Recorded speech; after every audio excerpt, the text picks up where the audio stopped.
Hello everybody. I completely forgot to name the stream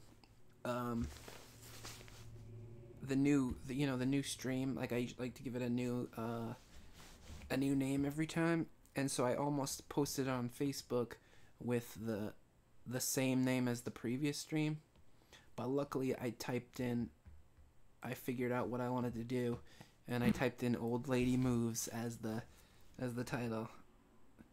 So in this episode, I'm animating an old lady making some moves. Let's start it. Mr. Gorbachev, tear down this wall. Okay. Y'all.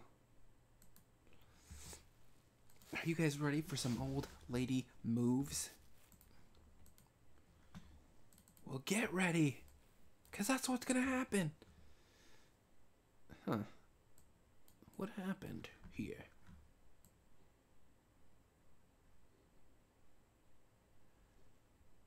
Did I move this thing up by mistake? Alright, so let's see. What we're gonna do is I'm just gonna make the mother character just do one brush, and then she's gonna... I might animate her mouth moving. Let's just take a look at the shot for a second.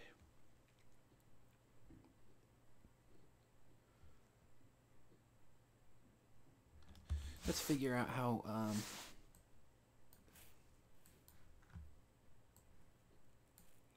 you can kind of see her head. I think I'd like to see her mouth moving. If she's just standing there stiffly, it might not work. Alright, so let's see. I'm going to have all the appropriate layers. I wonder if I should make dust coming off of his shirt.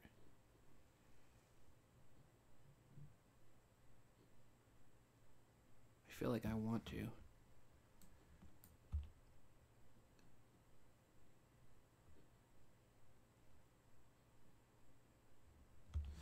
Alright, so let's get a new layer for that, and we're gonna get a guide layer. Corey's mom sketch. What if I just use this one? Corey's mom making moves, and let's see. This is the old drawing of Corey's mom. Back when she was more ladylike.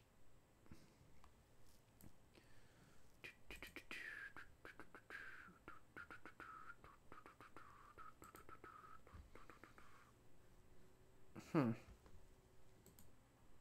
Did I have a model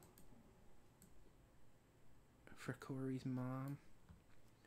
It says Corey's mom. Corey's mom outer. What is that? Outer shell? Corey's mom dressed like a man.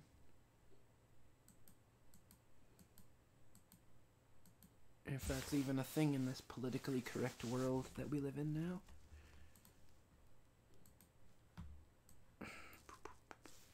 Oops. I gotta unlock this layer before I can move this in here. Okay. So, I gotta make this bigger.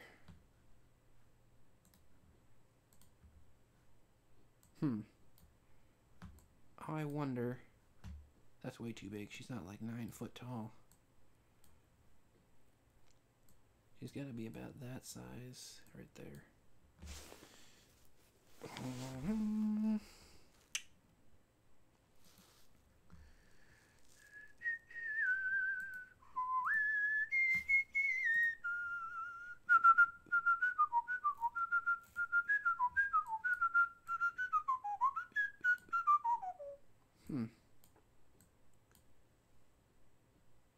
That is, let's look at the previous frames.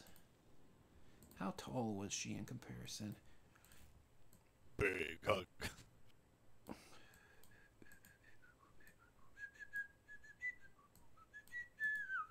feel like I made these kids a little too short. Like I'm assuming they're like 13 or 14. But I think a 13, 14-year-old kid is probably taller than his mother. Ordinarily, by that point. This is kind of an overhead image. She's slightly crouched and he's standing straight up. But he is in mid-step, so he's a little bit lower. So he should be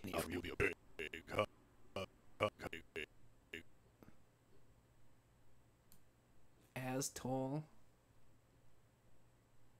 But he seems like he's smaller than this one. From you would be a big hug.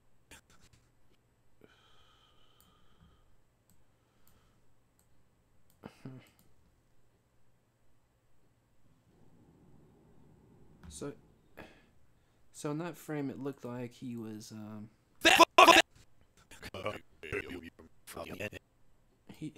his head came up to her chin.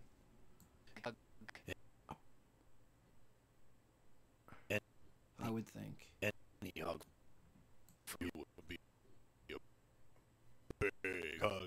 Maybe, but like the top of his head was about halfway. So, yeah, this is a monstrous height for his mom. What did I do with that? Well, maybe. I mean, the top of his head is about the same.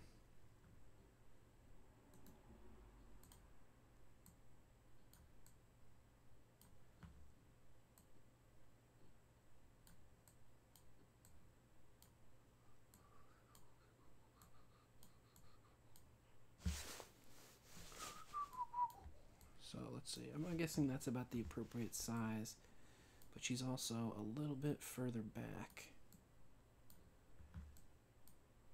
So if I make her standing here, am I gonna have to make her rotate as well? Let's delete that.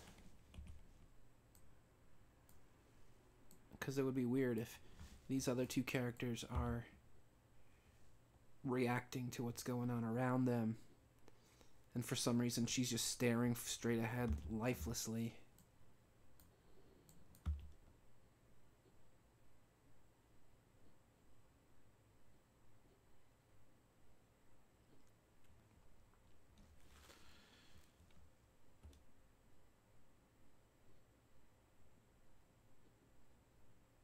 Let's just worry about her brushing off the dust from her diner outfit. I need one more model. Let's see.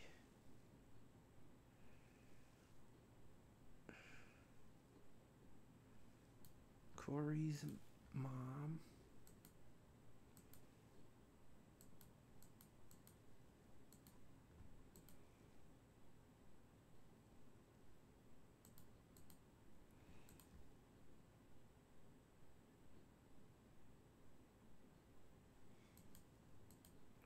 Do I have any more models?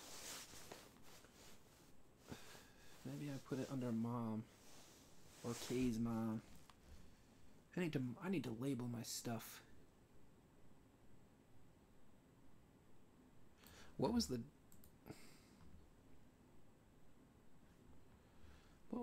label for this one?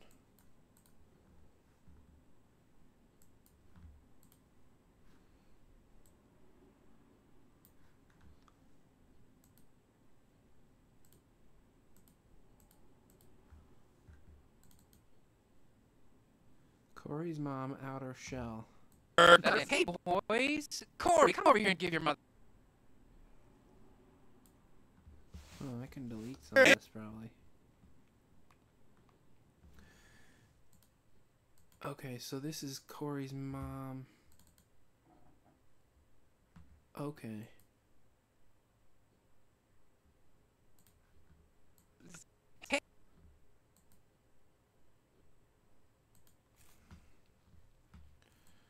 That's another thing I can do. I can make these guys dancing.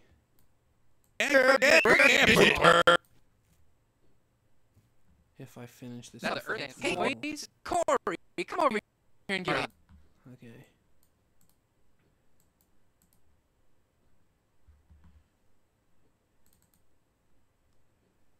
So.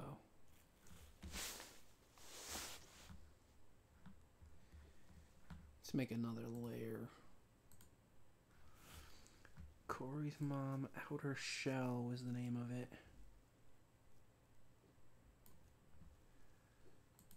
So it was this frame.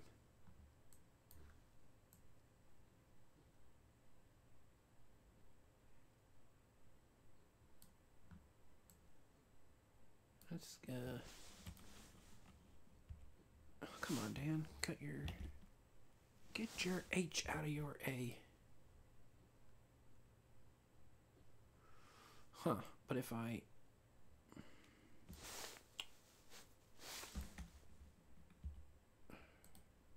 can just move that, I guess. Model K Corey's. I'll just put mom. Model mom. Model mom 2.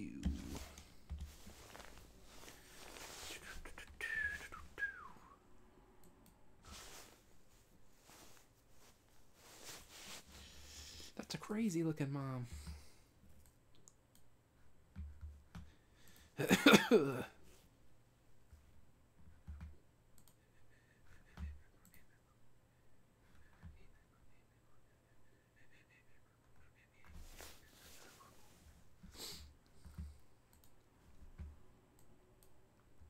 Alright, so what I need to do is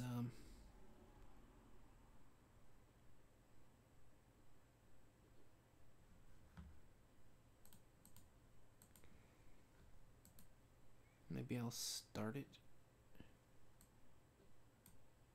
here and then move it elsewhere. I'll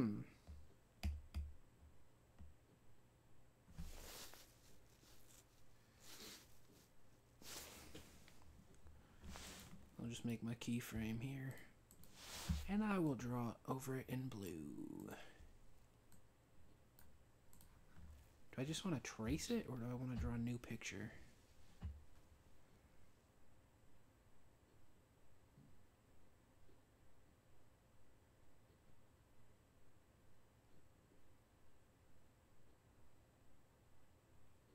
Why am I having such a hard time making this decision?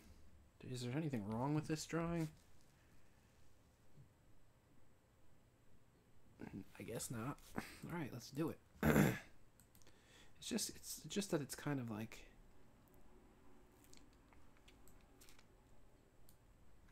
I don't know. I kind of have to.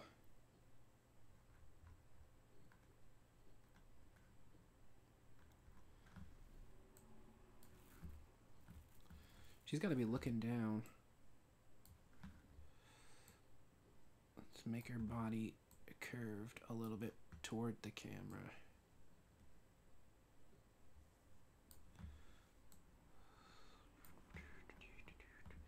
So she's going to be looking down at her body. So let's see. How do I make this nose?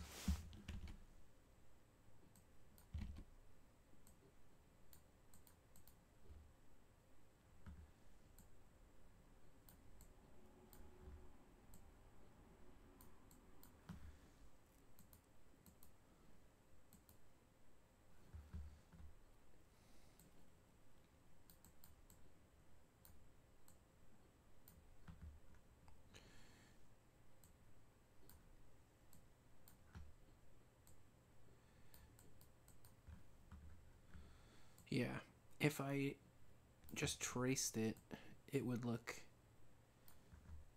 unnatural.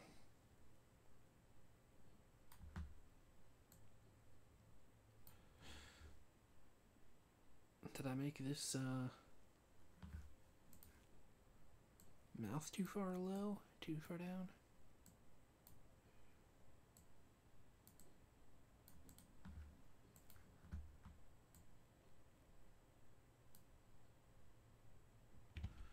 So, how do I want to do that part? She got the old Arnold Schwarzenegger 1980s flat top.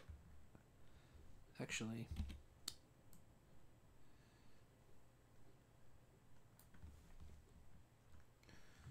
so let's see. Her uniform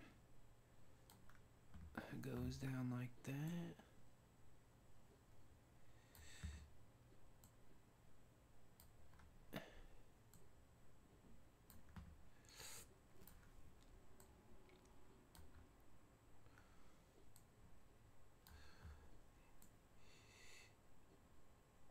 Where does it end? Just about here.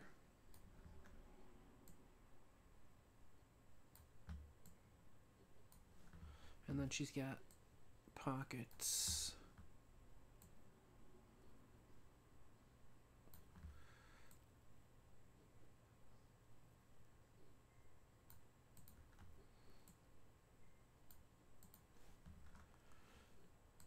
And then, let me just think about how this movement is going to happen.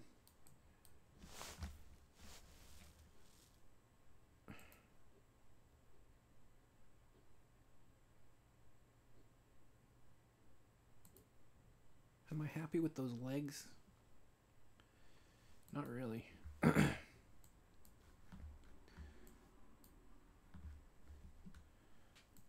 put this back into frame.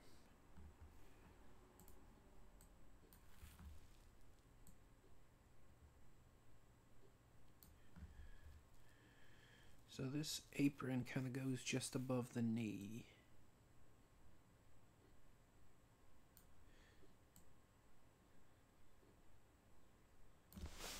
Kind of a more masculine stance. I feel like this is how she should be standing more.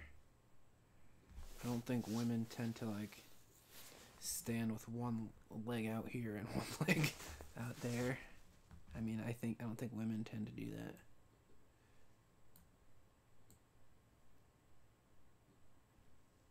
And I don't think she'd be wearing boots. I mean, I kind of have her wearing like nurse shoes or whatever.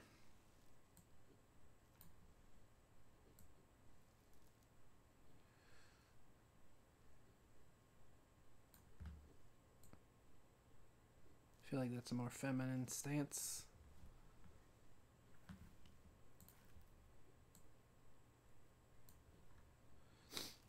And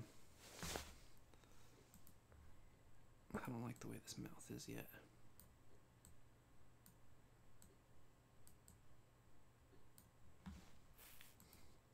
So maybe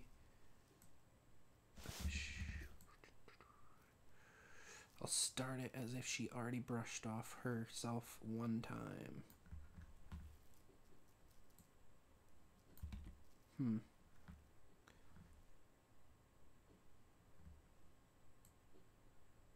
Make this collar higher so the arm makes more sense.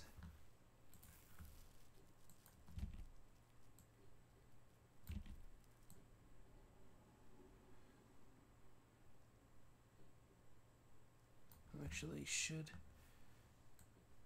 I feel like this arm is gonna pass in front of,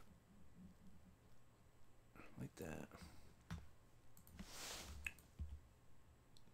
And then I need to do these shoulder or sleeve rolls. So it's like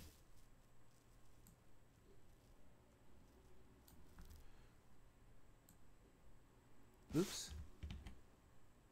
You're looking at the wrong line there, Dan. That's too high.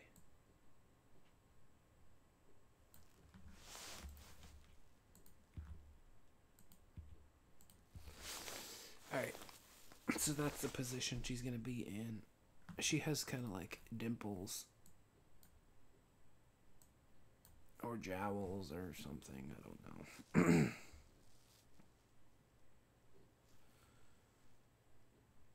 So there should be like a line in the apron.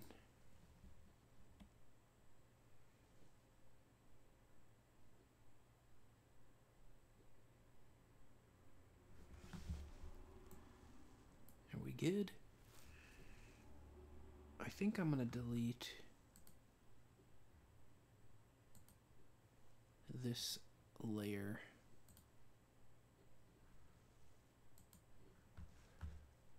Now I don't really need this model for anything other than the color, but if I just color it now, I can get rid of it.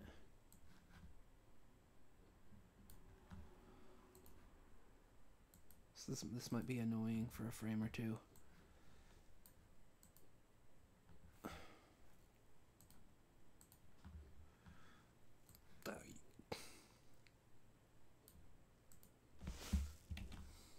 Is that the right color? That's odd. I thought I colored her mouth a different color.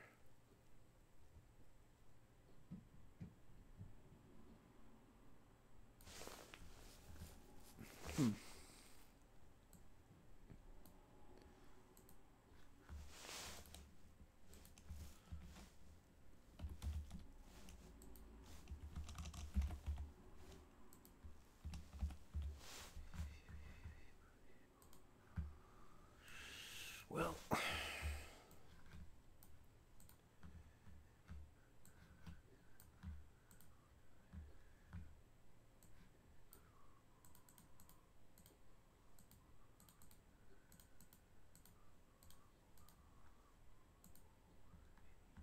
these the same color? 241, 241, 241. Yes, they are.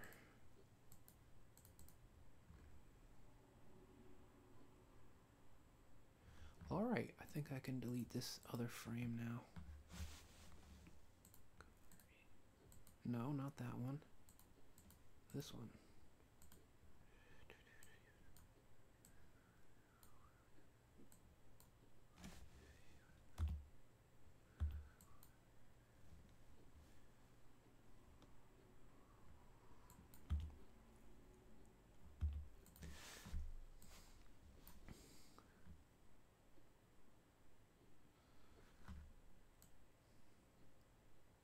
I wonder if I did this scene as efficiently as I could.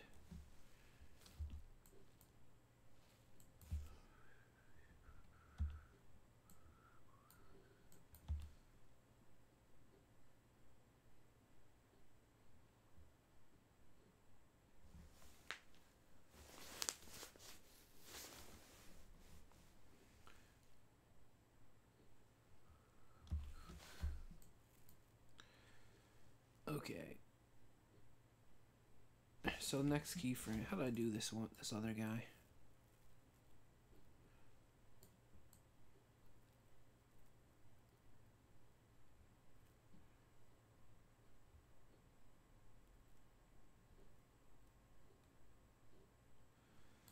Let's I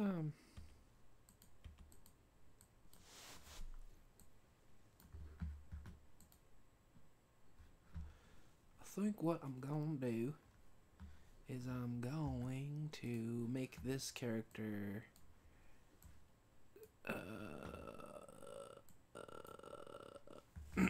stretch out a bit.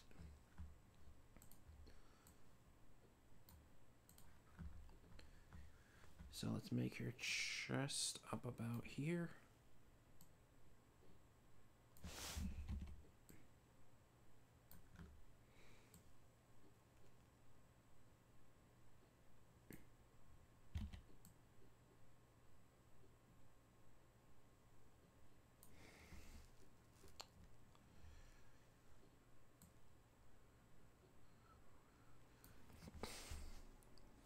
And this apron will be about there, probably.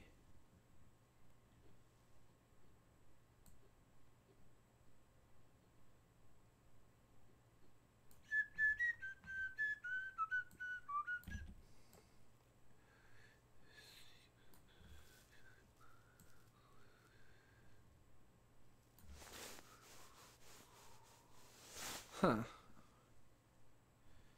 We can actually reuse this frame.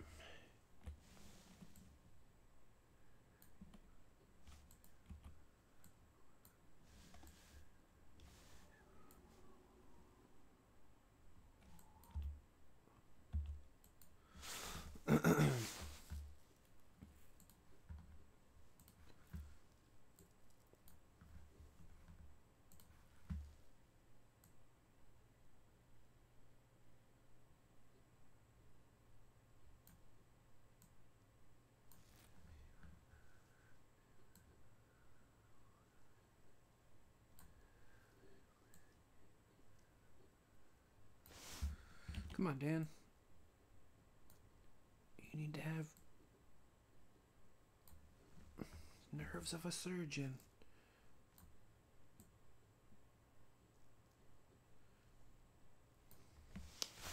So let's see.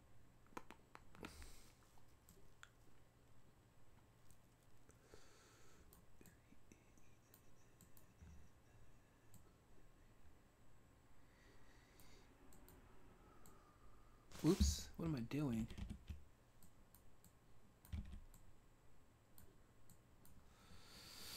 Alright, so how am I gonna put her head?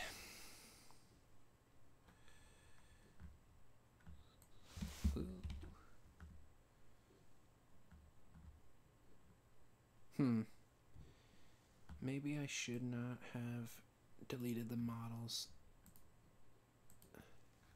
Let's get that other model back.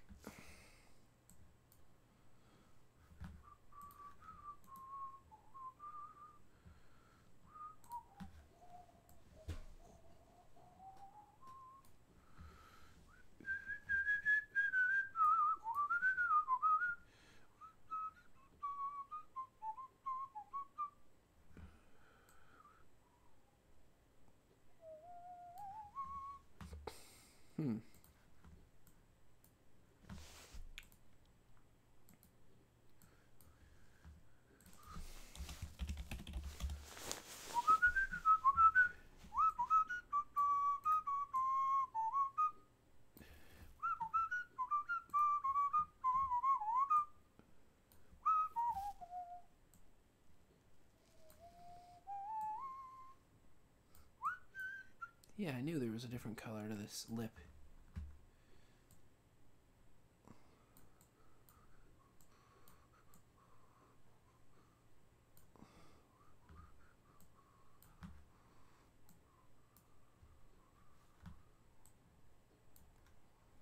Yeah, and it's not that.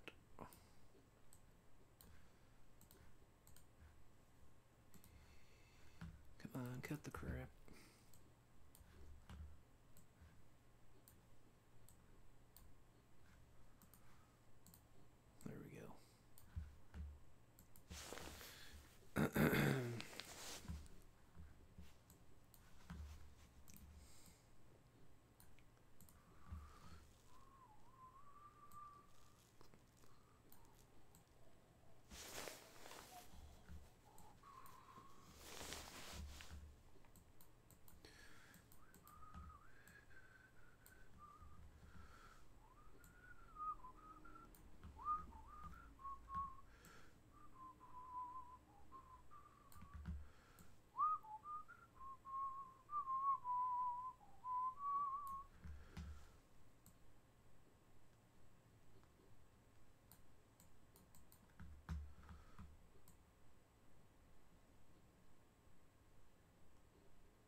think I'm gonna delete this again.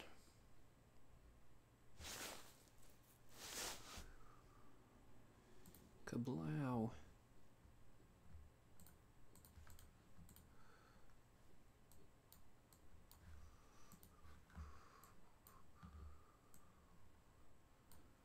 Huh.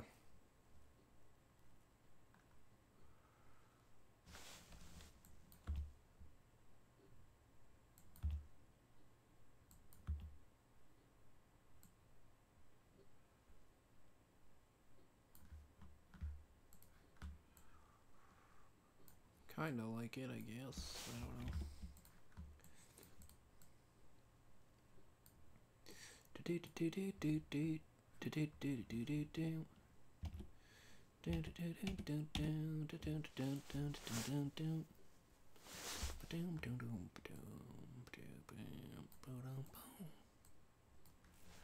So now, alright, let's do that first. Should have drawn this line first, actually.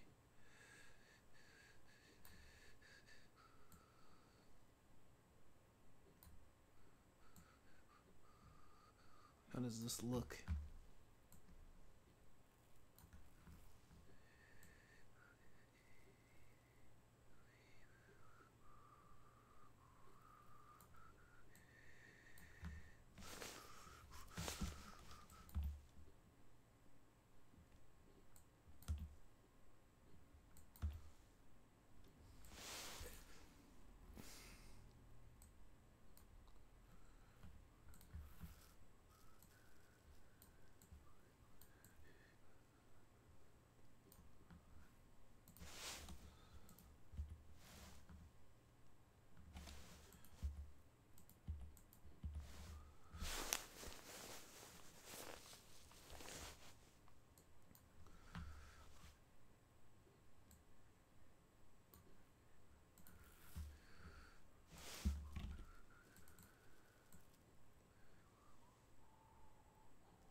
Okay. So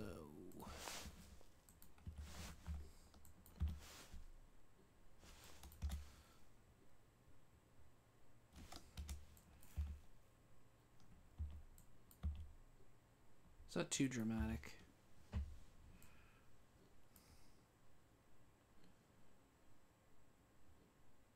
You know what?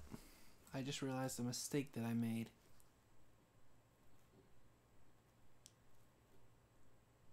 I resized this before.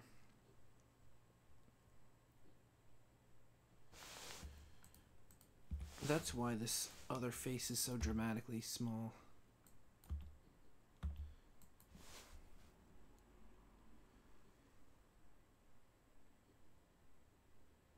Does it matter though? How fast are these movements?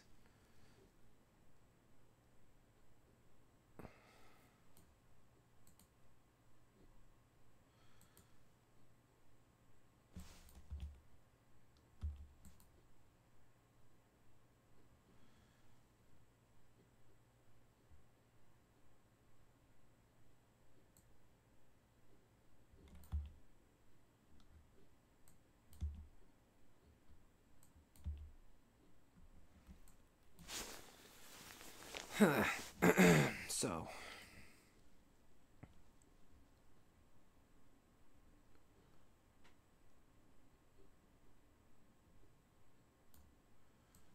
one, two.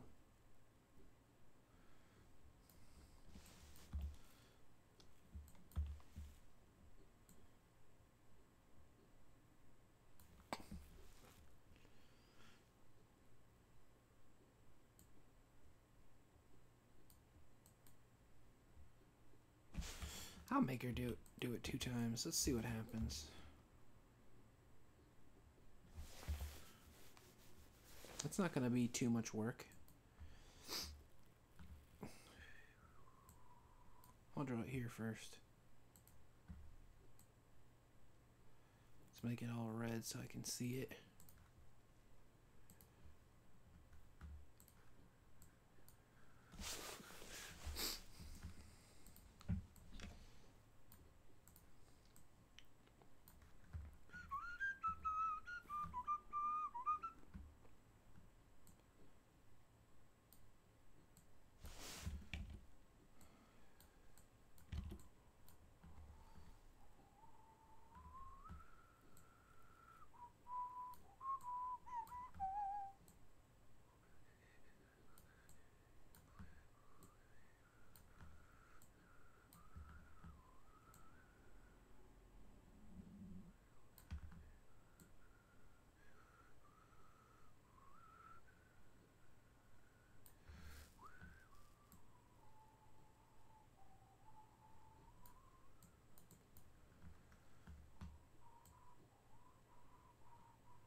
Get to the chopper. I don't know. Just the haircut is like a. Just reminds me of that Bill Burr bit where he was talking about Arnold Schwarzenegger's 1980s flat top. That made the maid want to sleep with him. Versus his millions of dollars.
Okay, so there's one.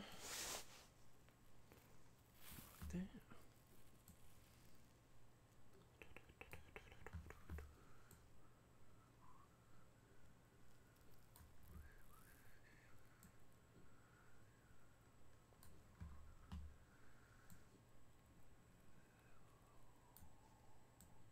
Come on, Dan. What are you doing over here with your crooked lines?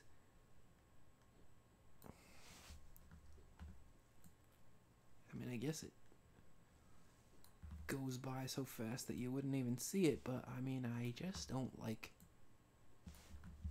that it exists all crooked.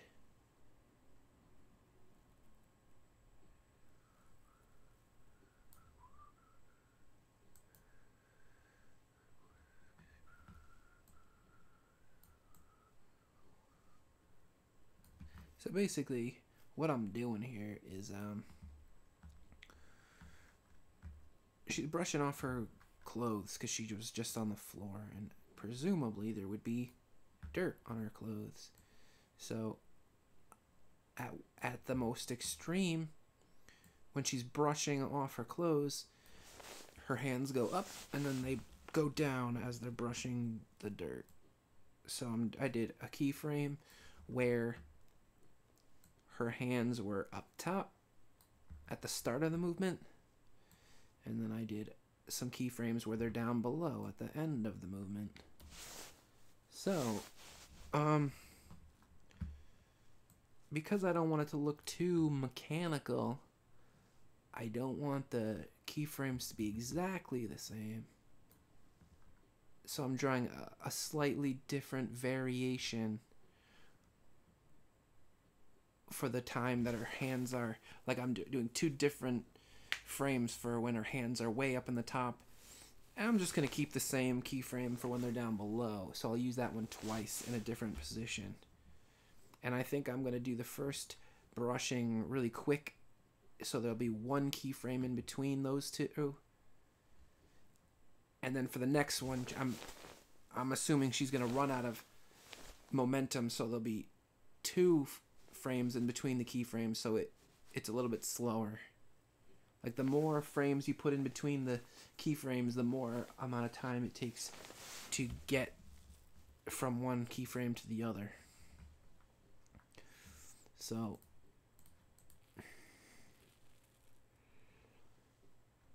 I'm going to make this arm a little bit lower down.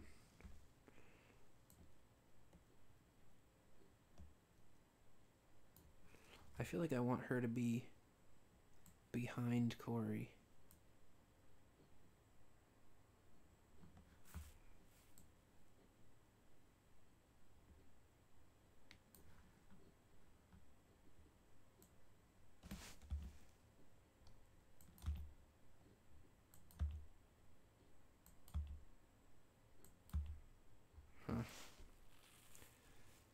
Okay, so this arm is going to be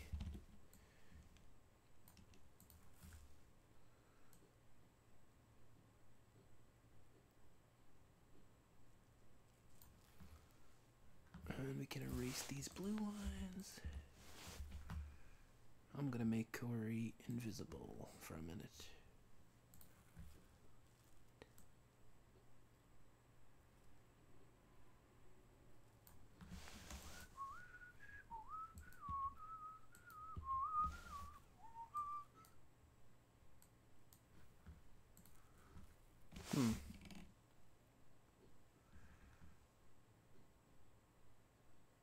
I'll keep it like that, I guess.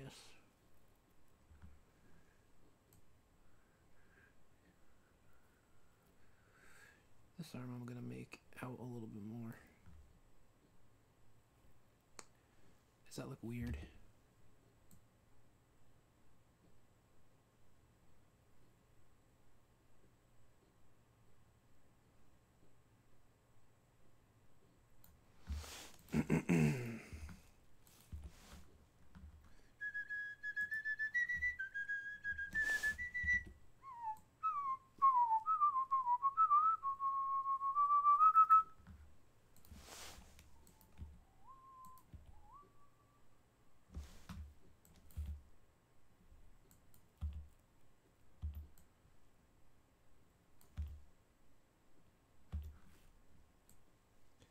Something's wrong here.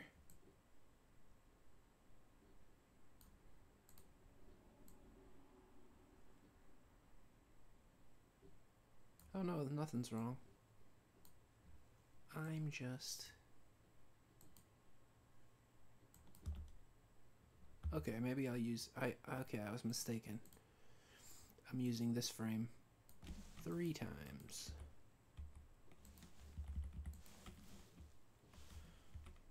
What the hell? Oh. Clearly, I can't see in the dark. So.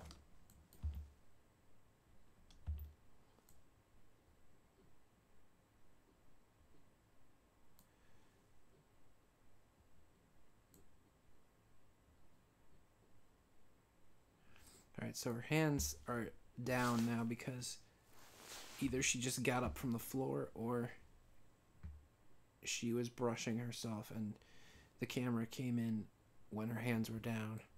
So her hands are up here, then they're down, they're up again a little bit lower, and then they're down again here.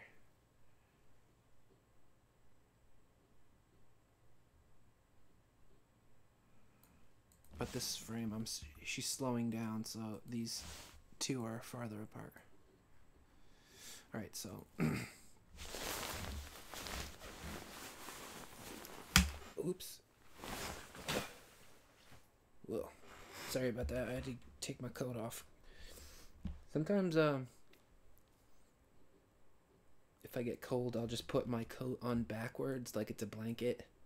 Like, you know how people used to use those Snuggie things? And, like, it was like a blanket with sleeves in it. Sometimes I just take my winter coat and I just put it on backwards like a blanket, but I reach through the sleeves the wrong way so I can still operate my computer and stuff. I gotta blow my nose, so I'm gonna mute my mic for a second.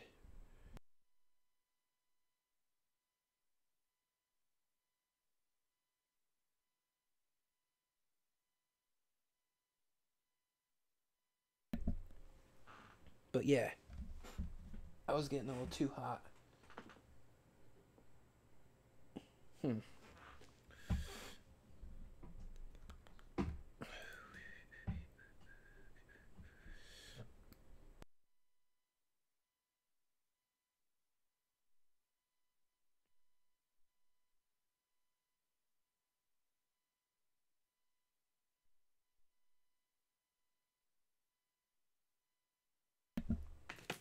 Okay, I had to go get my water bottle. You know what? It's kind of handy having a mute button right on your mic because, like, my chair is all squeaky, and if I want to reach around and get something behind me, I don't have to. I can just mute it, and I don't have to worry about my squeaky chair and all sorts of rustling happening in the mic. But anyway, let's see. Where am I? So I got to do the in-between frames for the brushing. What's going on here?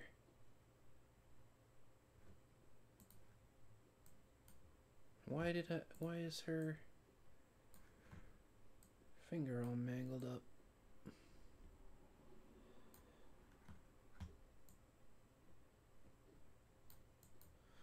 Was I being sloppy again?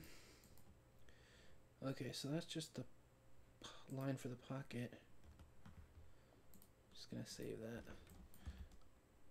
Okay, so you kind of get the idea of how her movements are. She's brushing her body. So now all I really have to do is draw it in between frames. I got all my keyframes, and I'll just draw the in betweens. Actually, I'm gonna look at this first drawing for reference.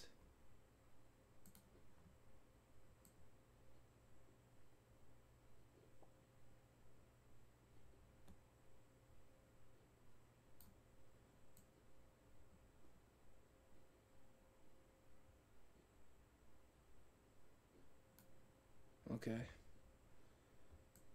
Alright, so I think I'm ready to go.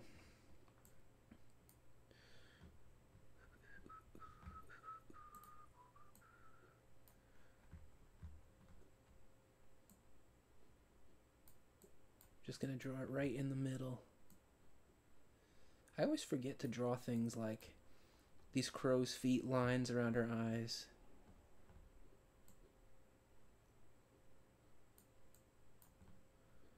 I mean, I know I said just a moment ago that sometimes details like that take away from the cartooniness,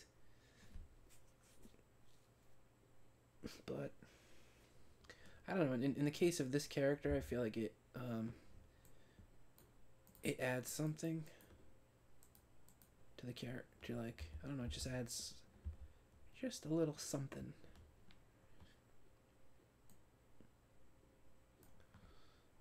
Thought we were drawn in blue. What happened?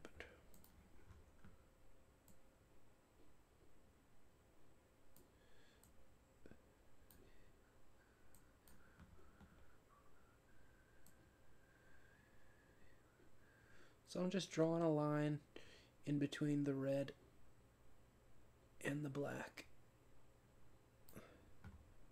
So this red line and that red line are this is where the red line is in the future right now, and then this black line is in the past, so I'm drawing in between those so it looks fluid when it plays all the images one after another. And don't forget the old crow's feet.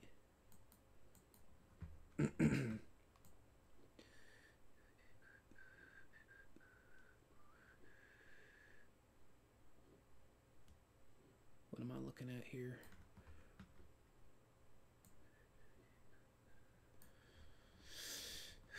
Okay. So in between her hands are going to be about right here.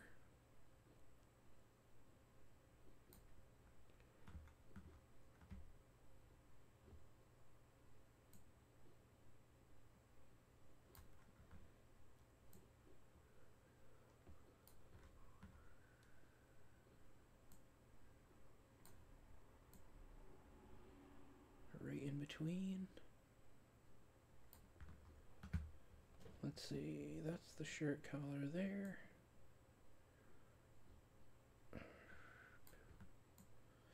Yeah, sometimes it does get confusing because you have all these lines from the background image also cluttering up the what I'm looking at. So let's see. This arm would come down about there.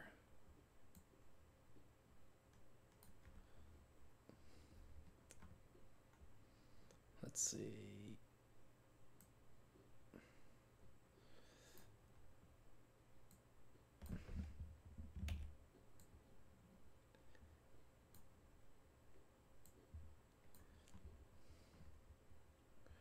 That's the pocket behind that hand.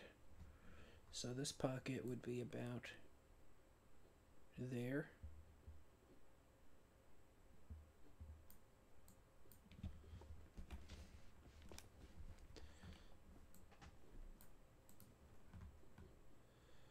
I kind of like this old lady character. I don't know, she just looks unique and interesting. Like, probably one of the more unique characters that I've ever drawn. I feel like in a lot of my cartoons, the characters I make are mostly young male, and to have like an older female character is kind of interesting to me for some reason. Like, most of the characters I do are my friends, and most of my friends are male because I'm a nerd. So I don't know.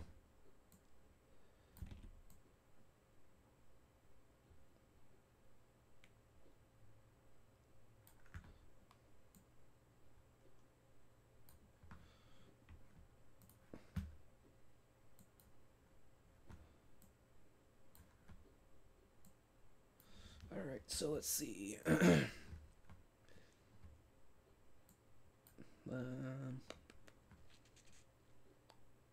That pocket would be about there.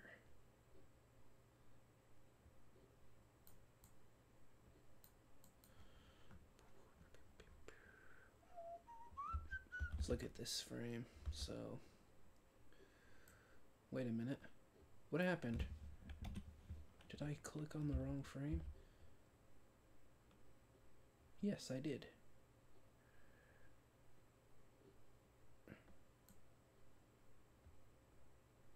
There we go.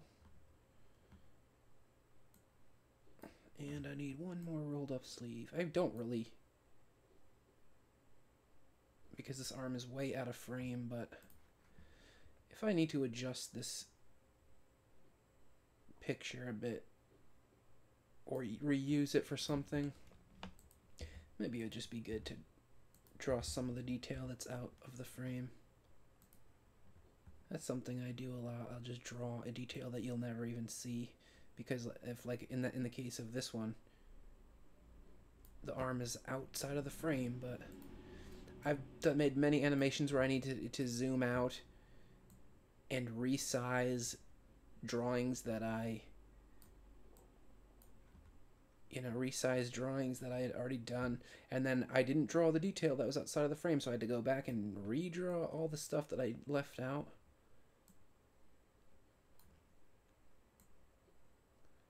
Usually that only happens if I'm changing the aspect ratio of the cartoon, because in the old days when I first started animating, it was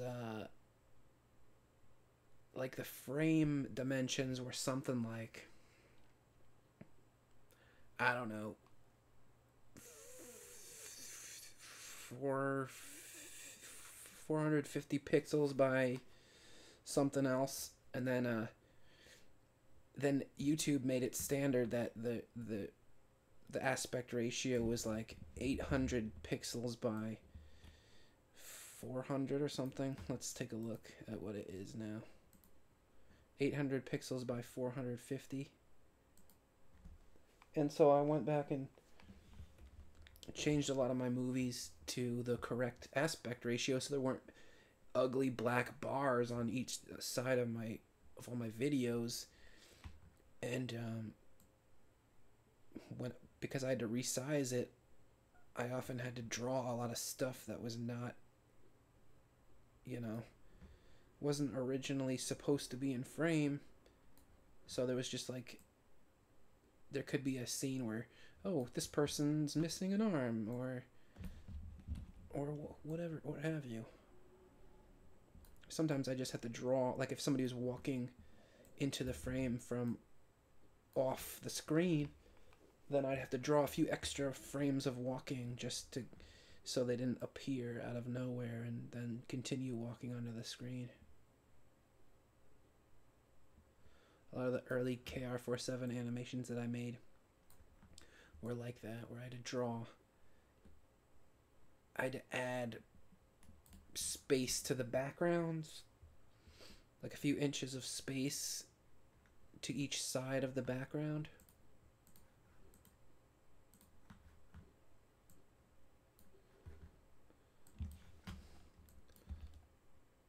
That looks kind of cool. And she does seem like she's moving around a little too much. Maybe I will...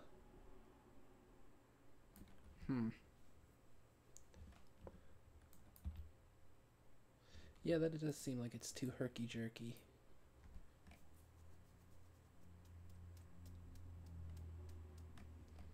Maybe I will only use this image once.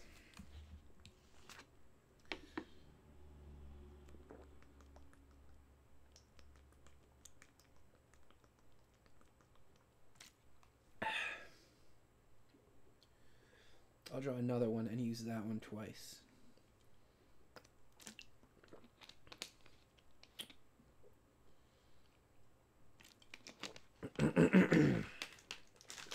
Gots to stay hydrated.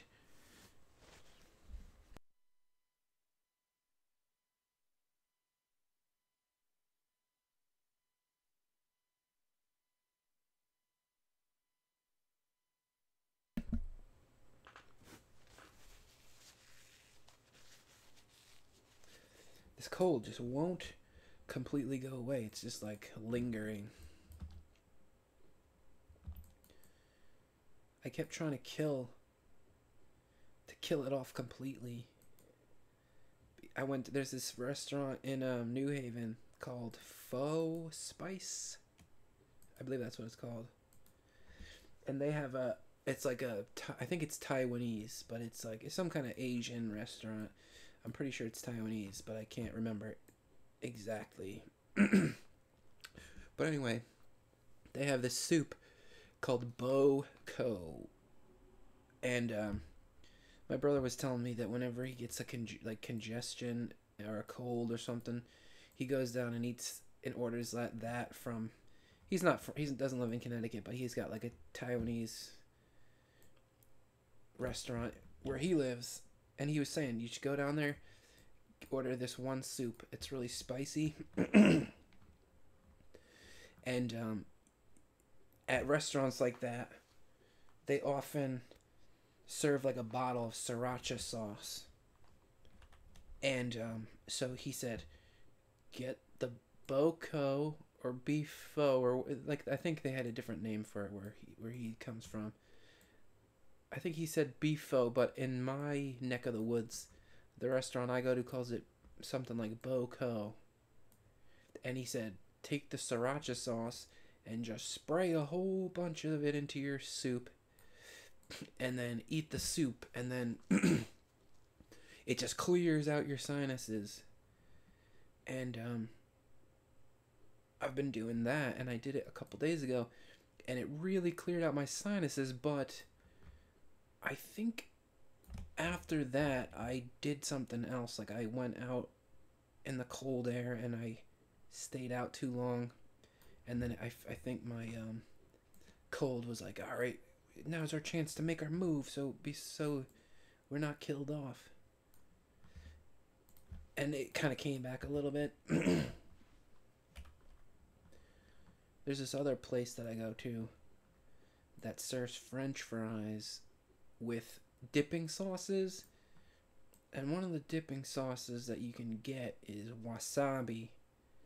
So after I went to go get the boko soup, the next day I went to this bar where they serve the French fries, and like normally they say, okay, you get one dipping sauce, and then you get another one of a different flavor. But I was like, no, I will take 2 wasabi dipping sauces this time. And they were like, all right, and they gave me the wasabi dipping sauce. I know it, but it was, for some reason, it wasn't as, it was weaker for some reason.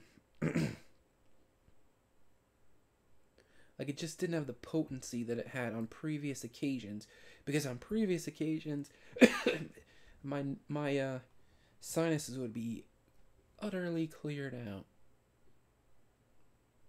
But I don't know, this one tasted more like it had, like, it was like a wasabi mayo. And so it seemed like in the past it had a consistency where it was more wasabi than mayo. But when I ordered it this time, it seemed like there was more mayo than wasabi. And I feel like it didn't punch my cold in the face like I wanted it to. And so I think maybe tomorrow. Actually, wait. What day is today? Tuesday? Tuesday. Tomorrow I'm going to be doing comedy at the Stress Factory open mic. So maybe I'll go there for lunch. I'll go back to the Thai food place and I'll just burn my cold. Take that cold, you son of a gun. And I'll just burn it right out of my freaking skull. I feel like I'm getting cold again. Maybe I should get my coat back on.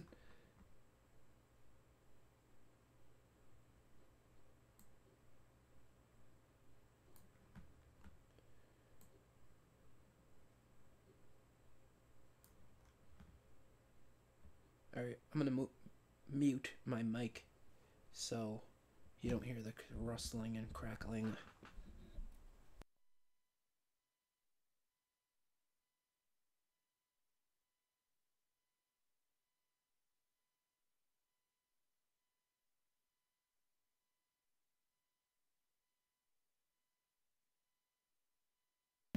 Alright, I'm back.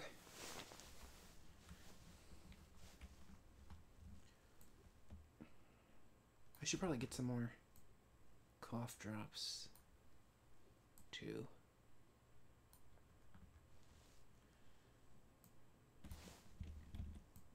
Anyway, I'm probably gonna go get some Thai food tomorrow. Though I feel like I've been spending way too much money lately, eating out all the time.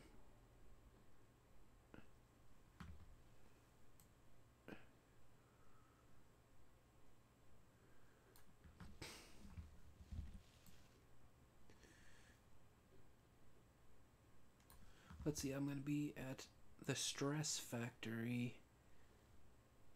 I usually get there around 6:30. That's when the doors open. So maybe if I go get some Thai food, probably around lunchtime, I'll have time to go over my comedy material, and then I'll have plenty of time to make it to the Stress Factory in Bridgeport, Connecticut, which is a club that I really like. I mean, they only give you 3 minutes, but it's kind of, sometimes it's kind of nice to be under the pressure of 3 minutes, so you gotta be funny and you gotta make your material as streamlined as possible.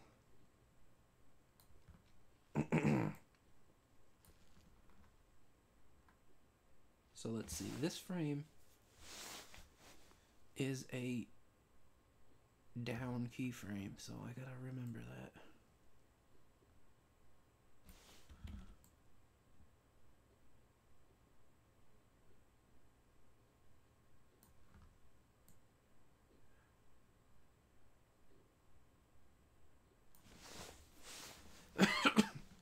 I wish I had an animation apprentice.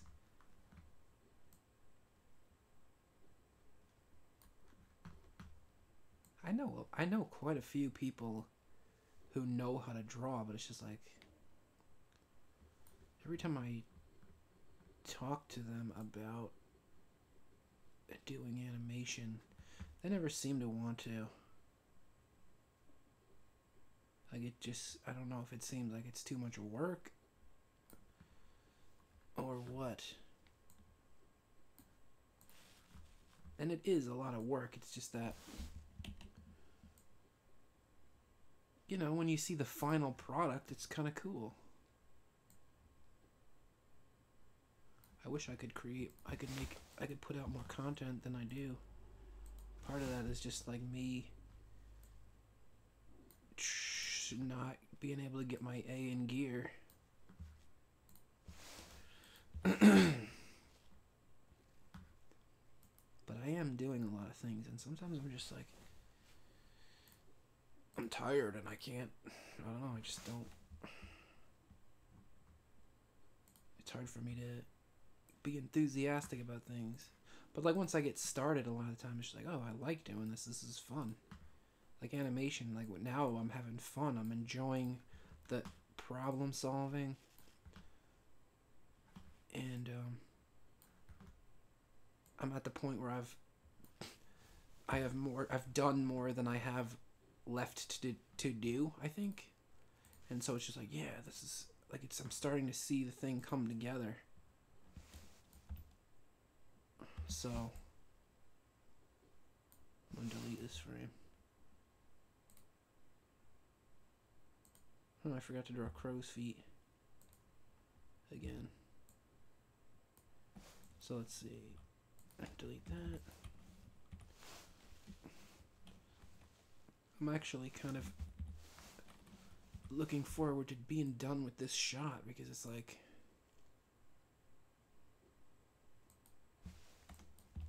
there's just so much going on in it. There's like 4 characters, a really complicated animation of a guy walking into perspective, and I have to make a 2D thing look 3D, and I'm still not convinced that I did the best job of doing that. Look how wobbly this looks. Yeah, like right there. Look, this line just shrinks and wobbles. Alright, so that looks more organic to me. Let's make this all blue.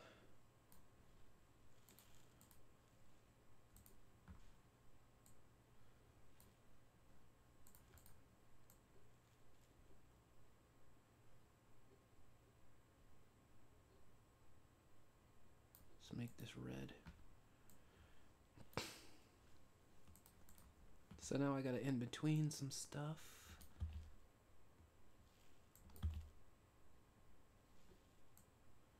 I'll start here. So let's see. Red is in the past, blue is in the future.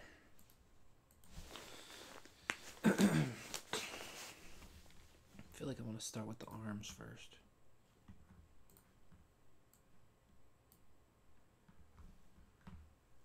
I'll just draw with black.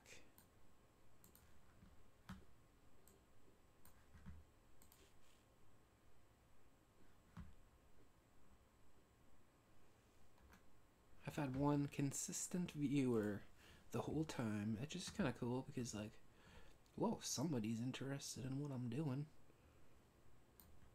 I mean, it's only one person, but it is 11 o'clock at night, so I'll take what I can get. If one person is enthusiastic about something I'm doing, that's gotta be, it's gotta count for something. But, more people will. I often get more views as time goes on. Very few people are going to be willing to sit through hours of me drawing. So I'm just, like, it's kind of cool just to have one viewer.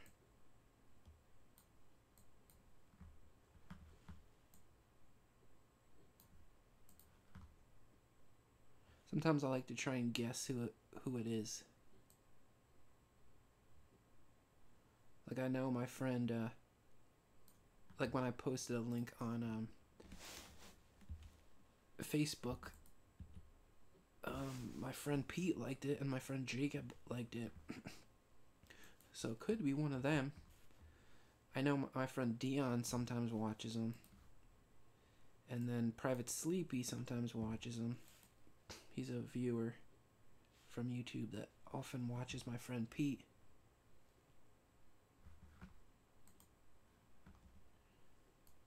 So I don't know. Sometimes I think it's fun just to try and see if I can, I don't know, figure out who it is. But it might be somebody else. Who knows? Alright, so let's see. Just gonna do this exactly in between if I can.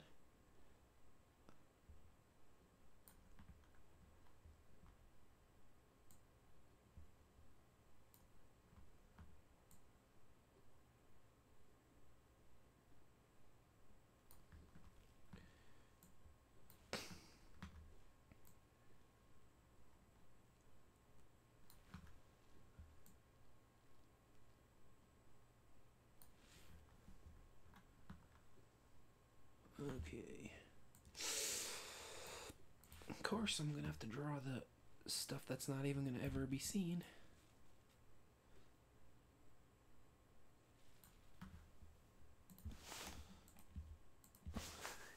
Alright, I want to do this face next. And I can do some coloring next. I got 5 frames that actually 4, because the first one's already colored. Yeehaw! It sounds like I'm mentally inhibited getting excited about coloring. Like, don't worry about Dan. Just hand him a coloring book and he's fine. But it's really different. I like coloring because it, like I said in a previous episode, I like seeing my work colored in because it's like, wow, that's finished. That's done over there. And I just get excited about being done with things because I finish so few projects sometimes. I've been working on this cartoon probably going on 3 years because I took not a quick break to learn how to sculpt 3D images in Blender. But it took me like, I don't know, over a year to learn how to do that program. But now I have a 3D city that I can just use for backgrounds anytime I want. So it was probably kind of worth it.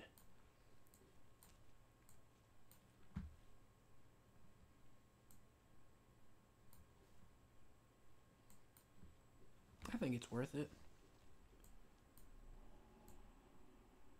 I haven't even begun to use that city to its full potential. Like, I still have scenes that I haven't used yet that I'm going to, and it's going to be so much easier to just be like, alright, I'm going to load up that program and take a picture, and then I'm done with the background instead of having to hand draw every camera change. Like this scene alone, I drew like 3 things here. I drew this inside of the diner. That's a picture of my 3D diner. That's a picture that I just took less than a second to take that picture. I took this picture. I didn't draw that.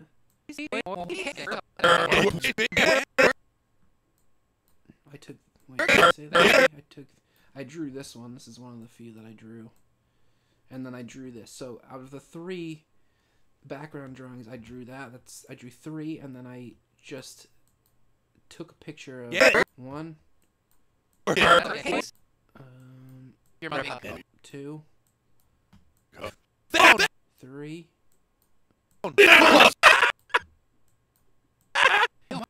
And then I know I'm going to be using more, so it's like, I'm going to have a shot where the kids are looking into the game machine, and then there's going to be another few interactions in this shot.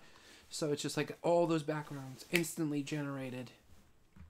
And plus there are going to be more episodes of this, because Pat Oates already wrote like at least 2 other scripts.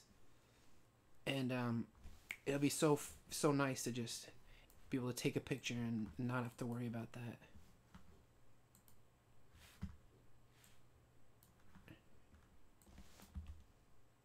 Alright, what am I doing here? And then I've got like a concert venue that I'm gonna that like there's a scene at the end where it's like not in the diner, it's like a concert venue of some kind, and I can just go into my 3D city, take all the pictures I want of that background, and I don't need to do any more work. It's just like, it's gonna be so nice. In fact, I can't wait to finish this scene just so I can go take some pictures and be like, ha ha ha, I planned ahead and I don't my life isn't gonna be miserable. And then when I finish this cartoon, the next thing I'm probably gonna work on is there's this KR47 cartoon that I'm working on that has to do with, it's kind of like a medieval adventure. I already started working on it many years ago, but it's been on the shelf for a long time because I feel like Pat Oates was talking about making a cartoon, and like Pat Oates is he has a lot more reach than I do, and it just seemed like it would be a good business move to put my project on hold for a bit and then work on something for a person that has a wider reach. Like, it would just be better for exposure and it just seemed like a good business move to work with people who can expand your reach. Oh, what am I doing here? So I'm probably gonna do this, finish this. I'm gonna finish a portion of the KR47 movie that I was working on. So like the KR47 cartoon is like a larger epic story, but it's been on the shelf so long, I think I'm gonna chop it into 3 pieces, and I'm gonna finish the first episode of that, which is pretty much almost done, except I need to do some music. I need to do probably a few interactions, because I didn't just start for this. So when I do a cartoon, I often, because I get so excited when I finish stuff, I tend to do the hardest stuff first. And so like the first part of the process is just me doing the most difficult part of the movie, the most difficult scenes, to get them the hell out of the way and to get them done. And then after that, it just becomes fun. Like, I'm just doing the easy stuff. I can sit down and I listen to a book on tape. I can listen to an album. I could listen to a comedy special, and I don't really have to think about it. Like, now I'm problem solving a bit because of this big scene, and I'm like, just troubleshooting. But once I get to the parts of this cartoon where everybody's talking, I'm on easy street. So, what was I saying? So yeah, so on the KR47 cartoon, I didn't just start on the first third. I did like a lot of difficult stuff throughout the cartoon. So there's like a lot of it done. but I'm gonna just go back and do the first third and post it on YouTube, because that most of that stuff is finished. And then when I do that quick third, then I'll come back and I'll do Pat Oates' cartoon episode 2. And then maybe I'll do like the second third of the KR47, and then I'll do Pat Oates episode 3. But the backgrounds for the Pat Oates cartoon are pretty much, they're all going to be 3D, so they're pretty much done. Whereas like the backgrounds for the KR47 one are done too, but that was before 3D modeling, so I hand drew all of those backgrounds, and boy was that tedious. Like, background drawing is probably the most tedious thing that I do, because like to me the fun part is the animation. So let's see, where am I? Wasn't I gonna...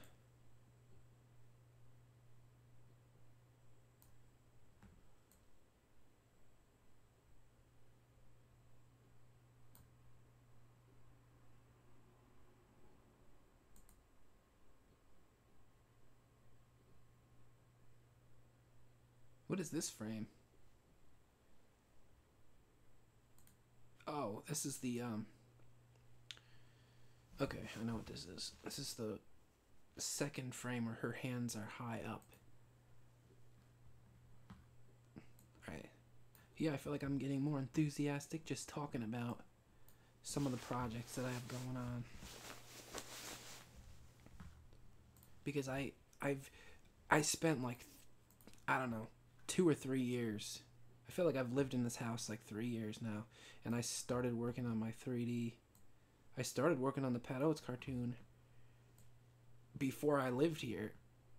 So when I took off to make my 3D city, I was just like grueling 3D. I was just learning stuff from scratch pretty much. And that was grueling. Like learning Blender, boy, it was just tedious. But now I know it. I mean, I'm probably gonna have to do a 3D project here and there just to keep my knowledge fresh. But like, I'm thinking if I just keep working at this one, it should be all fun and games from now on. I don't think there's anything. I'll have to look over the script one more time, but I think all the difficult stuff from this cartoon is done. I don't know, I'm happy about that, in case you couldn't tell by my babbling.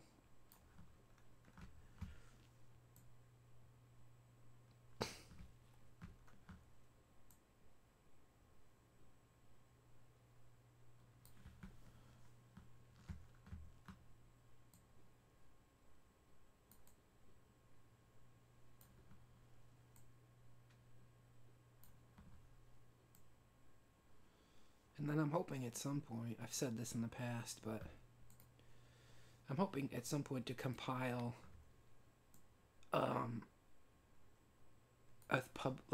bunch of cartoons together and make like a few public access episodes that I can just put on TV once in a while.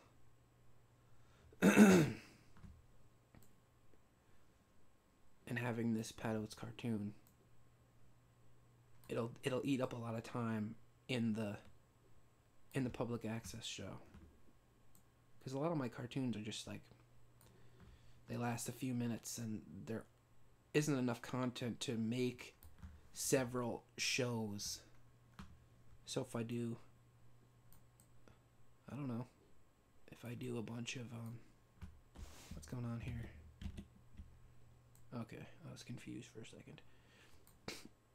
If I do a couple of these episodes, it should eat up some time and be able to fill an episode of, you know, a cartoon medley, whatever you want to call it.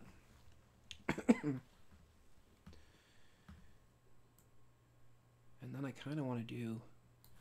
I want to get some comedians to see if they'll write content.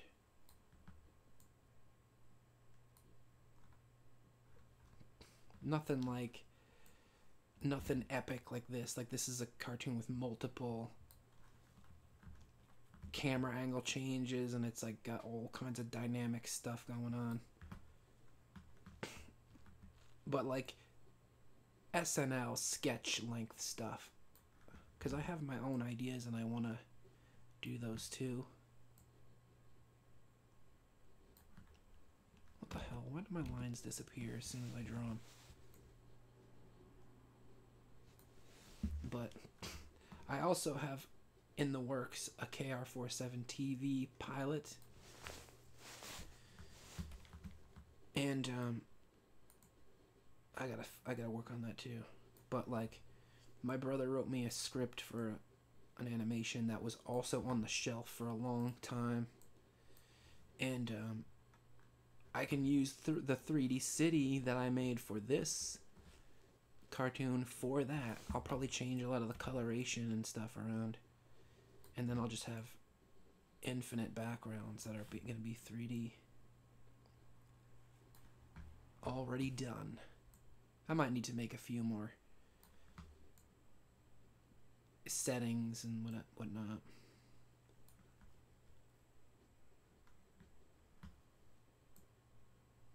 But, and then I think I'm going to make a 3D model of the interior of an alien space station, and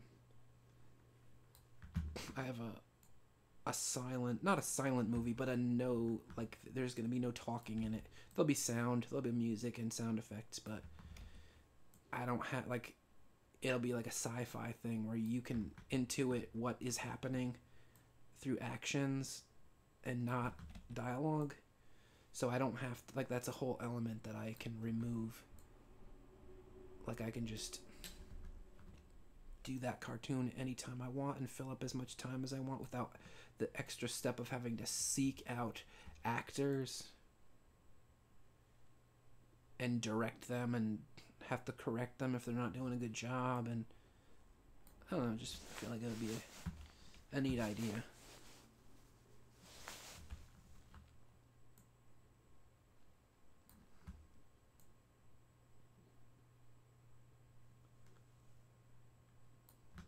I did kind of contact a musician that I know who plays the clarinet, and I was thinking, maybe it would be good to have other instruments besides the 4 or 5 rock instruments that I know how to play. And so I was thinking maybe I could have some clarinet in the KR47 episode that I'm working on, or I'm going to be working on when I finish this.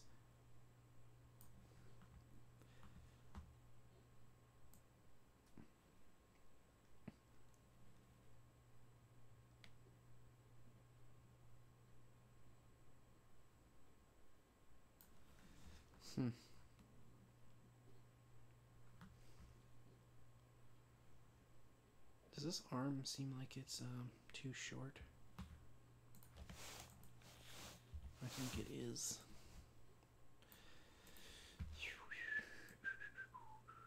Let's make it come out to about here.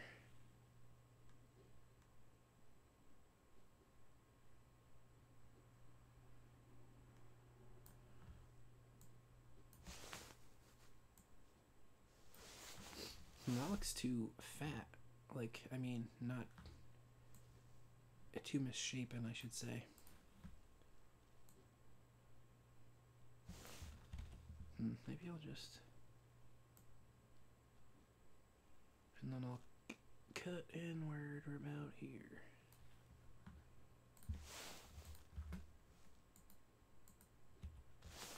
Another thing I want to do is see if I can figure out how to make a 3D forest. So at some point I can just start making Chanter Tales. Like, I'll need like a forest and maybe a dungeon of some kind, or like a castle. I kind of want to make another 3D city to use with Chanter Tales. But the thing about Chanter Tales is that it's such a complicated world that I feel like I would need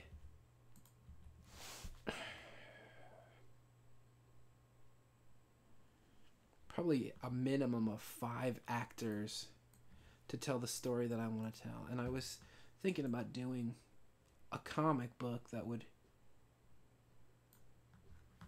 I could sell, and but I think I also want to do a movie.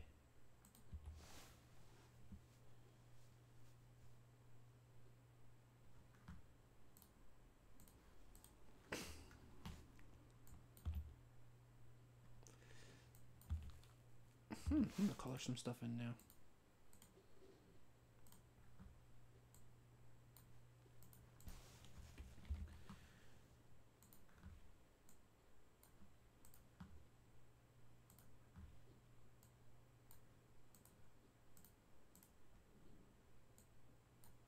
But anyway, I'm just glad that I've been chipping away at all the difficult stuff. I mean, sometimes it's hard to be motivated when you're focusing on the hard stuff first. But, you know, I've been doing it.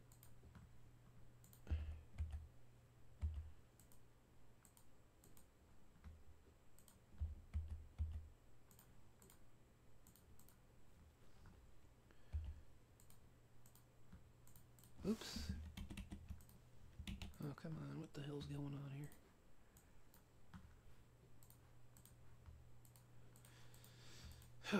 Okay.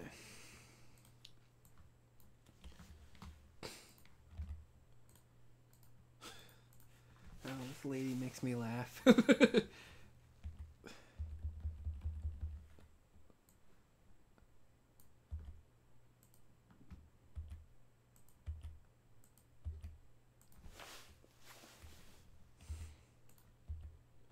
One interesting thing about having other people write scripts for you is that they would think of characters that you wouldn't have.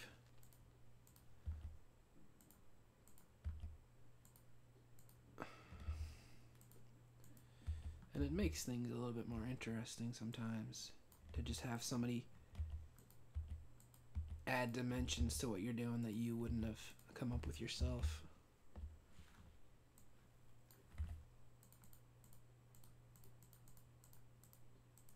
I mean, sometimes you just want to do your own stuff, but it's nice to once in a while do something that someone else wrote for you to do.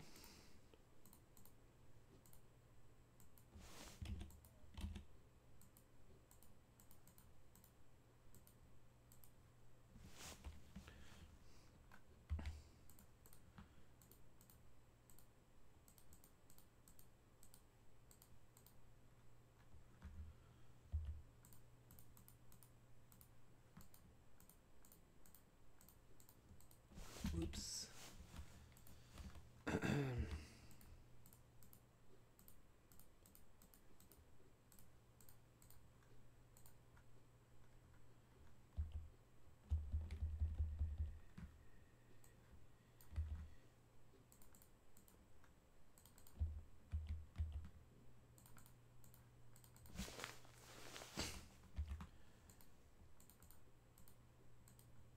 I haven't been drumming in a while. I need to practice with the drums too. I haven't been drumming in like 2 days.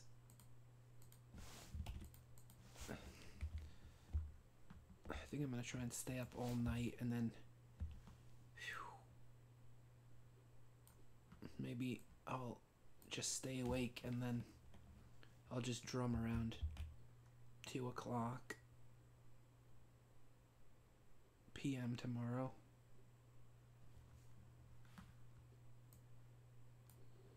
I'm gonna be exhausted and hopefully my brain can handle drumming. So let's see.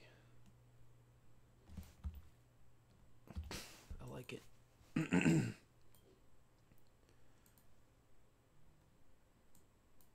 So. Huh.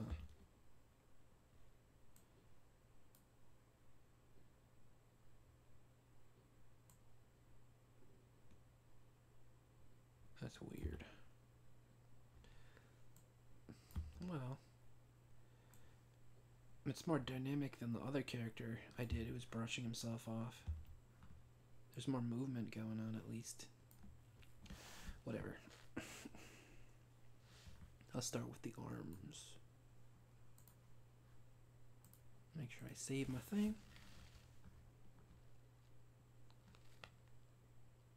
So this has 2 frames in between. Wait a minute, what am I doing here?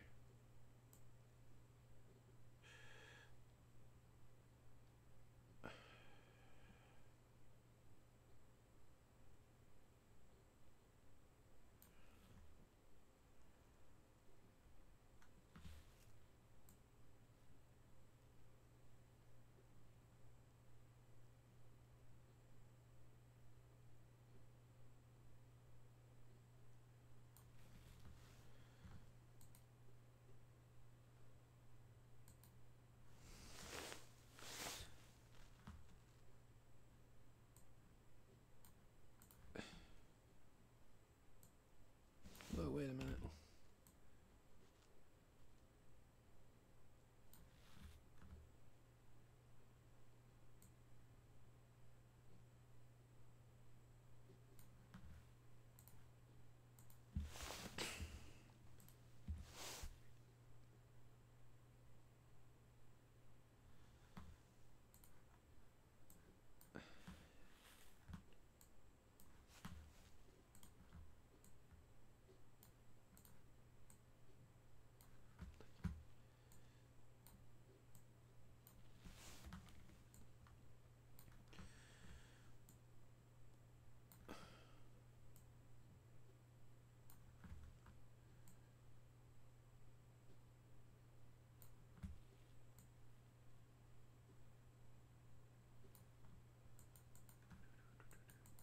I kind of can't really see that well.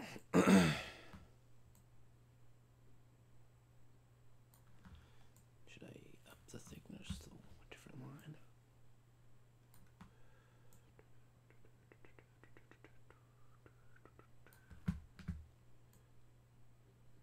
Let's see, it's 11:42.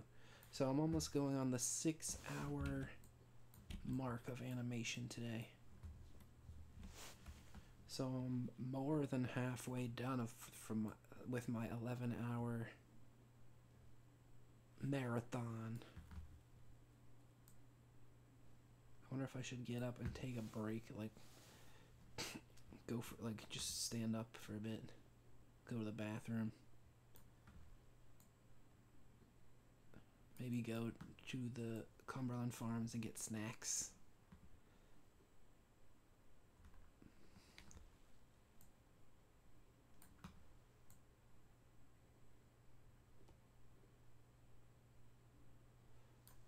I'm glad I have a flexible job where it doesn't really matter. I don't want to say what my job is, but like I can work pretty much whenever I want.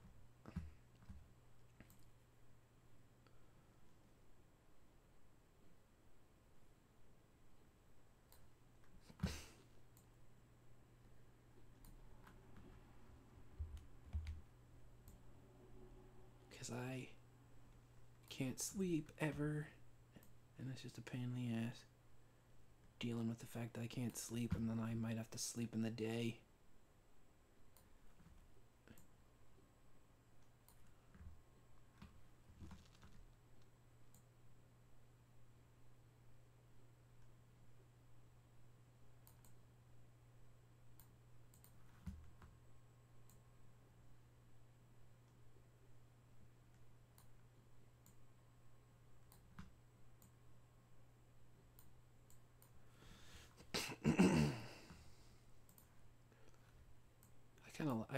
I used to cut my videos off at an hour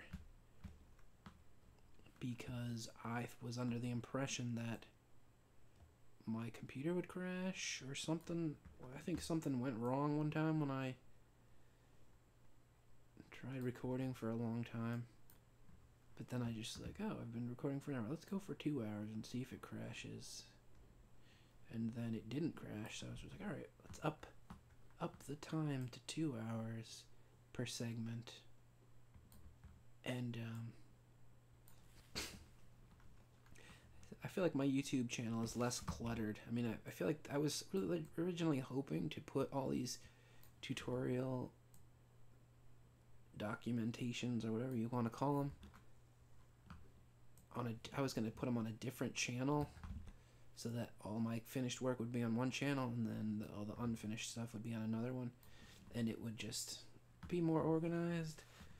But for some reason, it just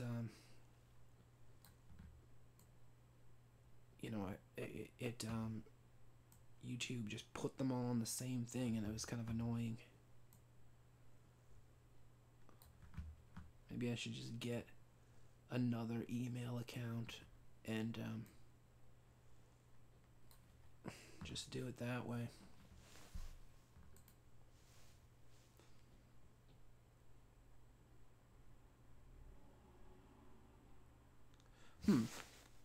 The stream looks like it's frozen on the first frame. I'm not sure what that means. Hopefully this was streaming. I mean, it says somebody's watching it, so I imagine they wouldn't be watching if I was not transmitting.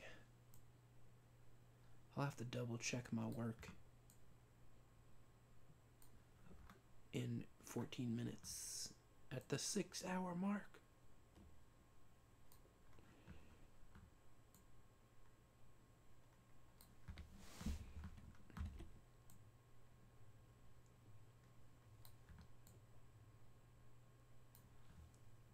I hear noises. I hear bass notes. Somebody upstairs in the other room or in a different house is listening to something.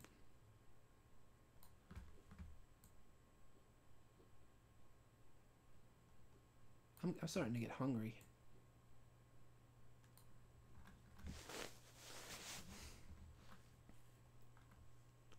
Maybe I will go to Cumberland Farms. I forgot to draw this lip here.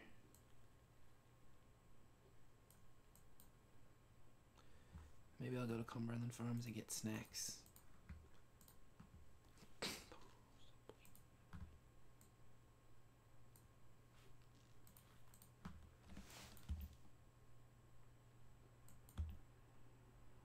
I like it. Looks pretty fluid. Maybe a little bit stiff toward the end, but what are we gonna do? I don't know if I like that frame. Looks too, a little too pig-like. Okay. So this frame I can do. I don't have to off-center it because if there are two in-between frames, if they're in between two keyframes, you just have to do one off-centered, and then the next frame, the next in-between frame, you could just draw it right in the middle.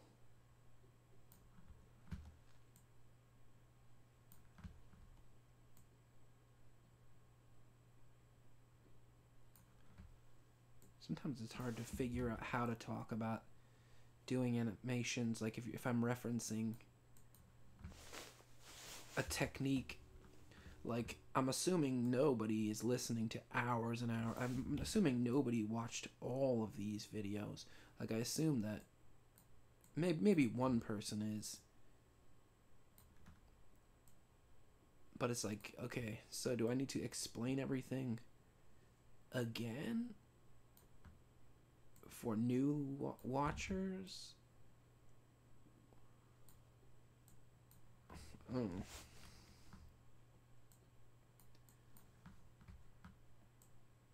Maybe I'll just... I won't explain things in like part 2s, but I'll explain things in part 1s. Maybe that'll make sense. I don't know. I don't know what's going on. Let's see, 10 more minutes.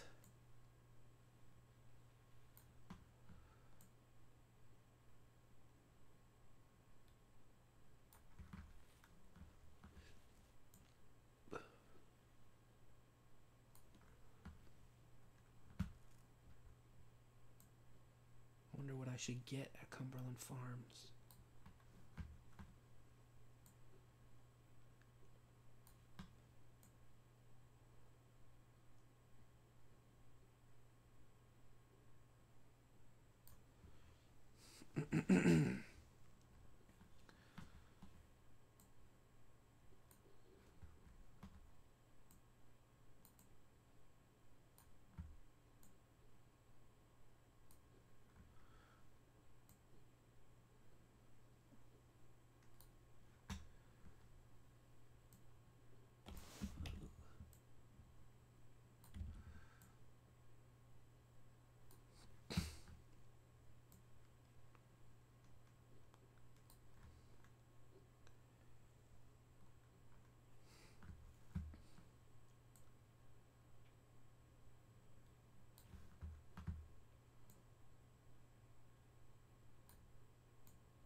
Yeah, I guess I don't really draw too many female characters. One thing about drawing female characters is that like most of the female characters I've drawn were when people asked me to draw them. Like, let's say I was at a comic convention, like me and my friends would go to this comic book convention, and we would draw people, or I would draw people, and like little kids would come up and you'd just like draw them. Like we'd say, we could draw your head on this superhero's body, and little kids would like that a lot. And sometimes like adults would come up too. But it's like, if you're drawing a woman, when I was growing up, it seemed like there were a lot of women who would be self-conscious if they were a certain weight, or self-conscious if they were not shaped a certain way. And it's like, I remember I'd always think like, so should I just draw them exactly as I see them? Like, what if they're upset? Like, you always hear, you know, women say, I don't look like that. That doesn't look like me. Or they get offended by reality. Like, they get offended by a realistic interpretation of what they look like sometimes. Obviously not all women, but some women. And like if you're drawing a real person, that's something you have to think about sometimes. And it's just like, sometimes it's best to just draw them accurately. Maybe if they are overweight, draw them a little bit less less heavy. But then again, you don't know if that's what they want. Like nowadays, it seems like people are very prideful in that they're like, I'm proud of how I look. I don't care. And it's like if you have to draw a woman, it's like, well, which kind of woman is this? Is this the old-fashioned one who's, you know, very insecure about her appearance? Or is this a new type of woman that's just like, doesn't care, looks how she looks, and is proud of it? But, I don't know. I was just thinking about that because I was drawing a lady with a lot of extra pounds on her right now.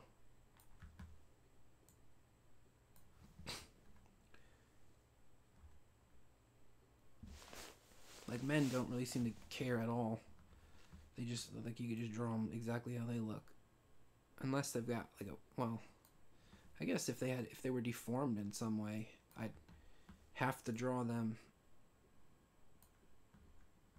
the way I see them, I guess. I can't remember if that's ever happened. I don't know, I've drawn a lot of people.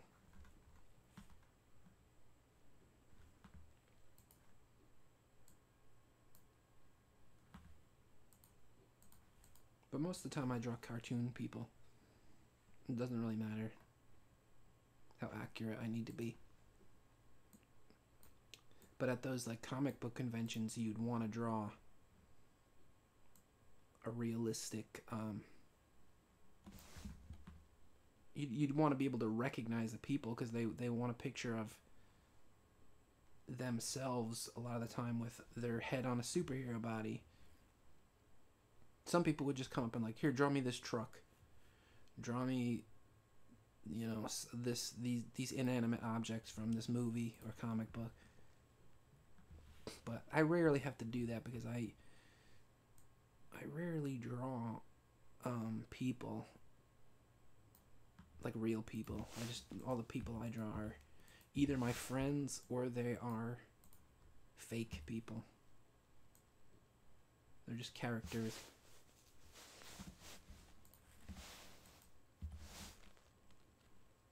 And also, like, when I was doing those live drawings, we weren't charging anybody. We were just doing it for free. And I often wondered, is that annoying to artists who are there charging people for drawings? Like they're what do you call it? Caricature artists that were at those conventions, and they were charging people to have pictures drawn. And we were just sitting there doing it for free, and it's like, am I undercutting all these people? Am I taking food out of their mouths by doing this? But there were times when sometimes I'd be like, yeah, well, I'm just a cartoonist. If you want a real good drawing, you got to go over to that guy over there. So I tried to be diplomatic about it, but I wonder if it was, you know, if people were secretly not liking me because I was doing free artwork.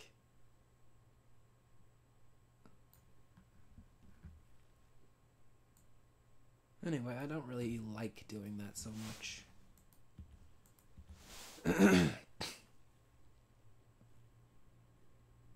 There are a lot of uncomfortable situations that come up when you're drawing people in public. Like, especially at those conventions, like if a boy comes up and he says, want me to draw my head on Superman's body. You draw his head and then you draw Superman's body, and like you draw like all the muscles and stuff. But a lot of like cartoon characters are very, like female characters are very voluptuous, and it's like if a little girl comes up and says, draw my head on this character's body, it becomes weird. Like, you're not going to draw a little girl's face and then draw like an attractive developed woman's body.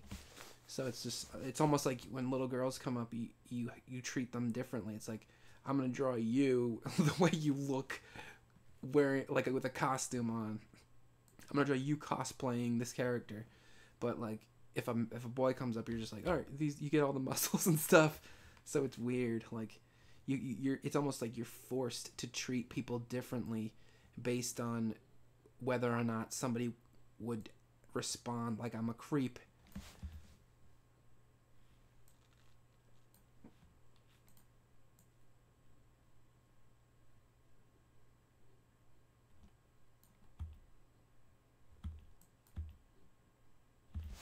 Alright, so this is pretty much done.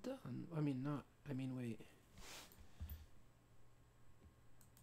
It's 12 o'clock. I think I'm going to take a break. I'm gonna go down to the store and get some snacks, and then I'm gonna come back and start it up, because we're at the 6 hour mark, and I got like 5 hours to go. Maybe I'll just make it an even 12-hour thing. Alright, I'll be back in probably like 10, maybe 15 minutes. Because my union contract says I get a 15-minute break. Alright, be right back.